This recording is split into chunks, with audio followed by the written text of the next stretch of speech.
Hi everyone, my name's Gloria and this is my brother Tim, and it's been 11 months since he's bought this house. I actually had the privilege to represent him and my other brother Jonas, who bought this house together in San Diego. And when we bought it, we ended up closing at 765, and today, can you tell me how much it's worth right now? It's about 898, 895. Yeah, so it's gone up around almost over $100,000 in equity, which is insane. We're only 130. It hasn't even been a full year. It'll be a year next month. But we're just gonna talk about how the process was and what he thinks of his decision in buying a home.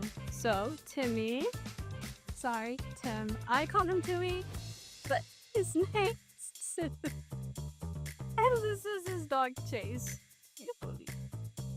So, what made you decide it was the right time to buy a home? So I just moved back to Southern California from Las Vegas, and I got a new job out here.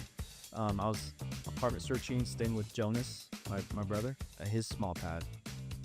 And yeah, after searching for apartments and finding a good one, I mean, it's getting to a realization, like, let's just get a house. Yeah. Like, you have a good job, I have a good job. Individually, we don't have too much buying power, but together we can get something within our price range. Yeah. Quite affordable. And I remember Jonas, he was living in a trailer and you were living in an apartment, and it kind of made sense, like, why not just buy? And so they came in together and they were able to qualify for this house. And it's beautiful in San Diego. I mean, it was a great buy, and you already made so much money off of it. I mean, it's all unrealized gains, but yeah, the house has gone up a lot, so I feel more secure about it, knowing that got some added equity in there that I didn't really work for. Yeah. And so with this house, I know the search was a lot because, we had Jonas, and just trying to find the right property. How did you guys know this was the one? So me and my brother, we have very different opinions on things, but when we do agree, we are 100% on it. The main thing we were looking for was a big yard. I mean, I have a little dog right here. He's got a very energetic dog. We needed a big driveway to store his trailer, and we're just looking for a pretty simple house. This is 3 bedrooms, 2 bath, not bigger than 1,200 square foot. Yeah. And we wanted a big lot, just in case down the road, if we want to add an ADU, we had the option to do so. And I remember we were looking at different cities, and I think that's so educational for buyers when they're looking at homes, just to see the price point in other areas and how much you could get in this city versus how much you could get in this city. And this one, I know parking was a big concern for you guys, and we were just looking and there was nothing. And then this one finally came on the market. It had everything. I was like, you guys need to go to the open house? And you went, and here we are. And then how important was getting pre-approved early on? Because we got pre-approved before we actually started looking at homes.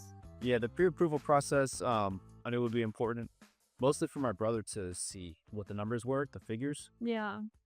And really looking at houses, going around and shopping really makes no sense unless you're pre-approved. Like, how do you know what range you can get unless you have the price point? Yeah.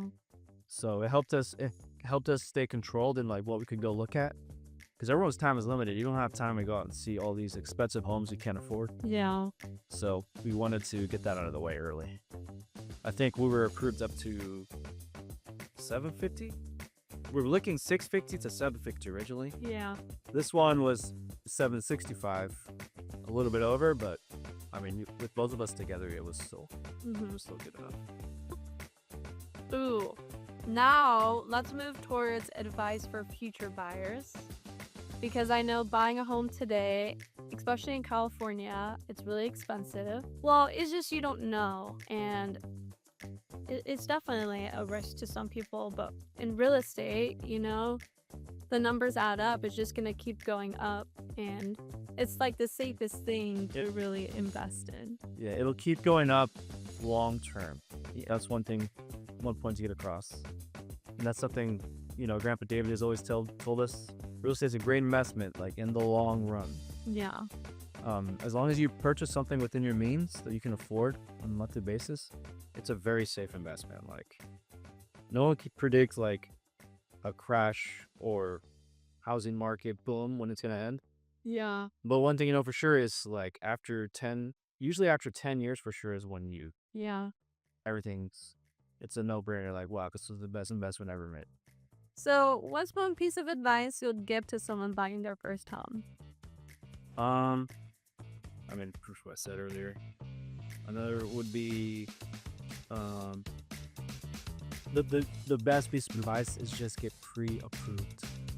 Like, stop being worried and stop guessing. Mm, Like, even if you get pre-approved and the number is way less than you expect, say you get pre-approved and you find out, oh, great, I can only afford 400,000, yeah. a house worth 400,000. Yeah, it's gonna feel a little disheartening because where are you gonna find a house for 400,000 or a condo in California, Southern California?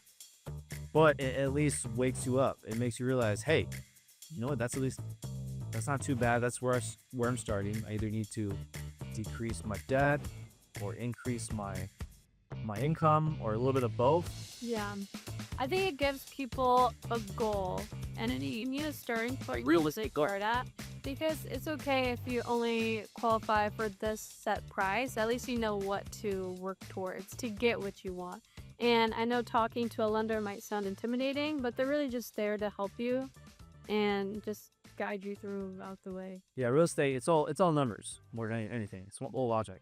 Like, a lot of people, I think, put too much emotion into it. Mm-hmm. They want something that they love. Yeah. They think more about their emotions. Like, oh, it has to be in this neighborhood. It has to be this type of house. It has to have the white picket fence. Those are unrealistic expectations. Like, you're going with pure emotion for choosing a house. When if you just get pre-approved, you know right away, okay, this is my number, great.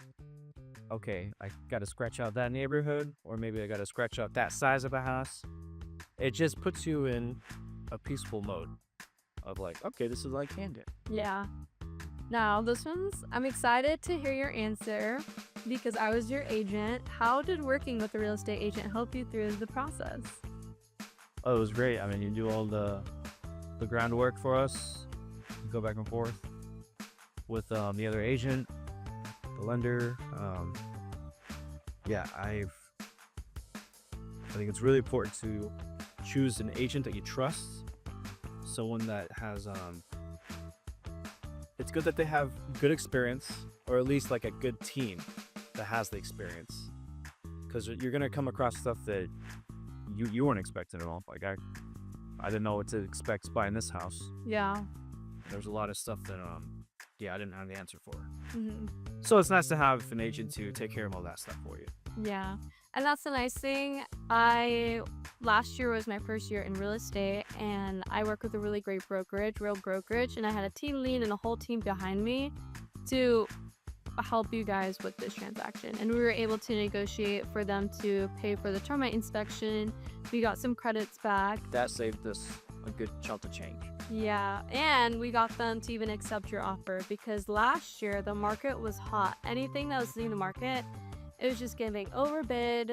And when this house came out, I was like, really, really vouched for them and talked to the state. I mean, it was only overbid by 5,000. Yeah. You got lucky. But yeah, what you said was true. A lot of homes in this area started getting bid up again, and hence the values have gone up again. Yeah. Even with the interest rate so high, that was the biggest shocker. And the people buying the homes here, they're financially in the right place. They're buying within their means. Keep it up, guys. Like, don't give up on your dream. If you want to be a homeowner, like, it's still possible. Yeah, it's way more of a challenge now than what our parents faced. But don't let that dishearten you. Like, that was a different time. And we just have to be realistic about the times we live in now. Like, Yeah. back then, our parents, when they were around buying homes, there was just a lot more space. And The economy was different back then. yeah. California was a lot more new. The best time to buy is whenever you can get your foot in the door, and Chase loves this house. Look at this guy. He's spoiled. He has the whole Q's backyard and he still wants to be on your lap. Well, guys, thank you so much for watching, and thank you to you for being here and being able to chimpas of me. It was fun. You're welcome, little sister. And until next time, bye.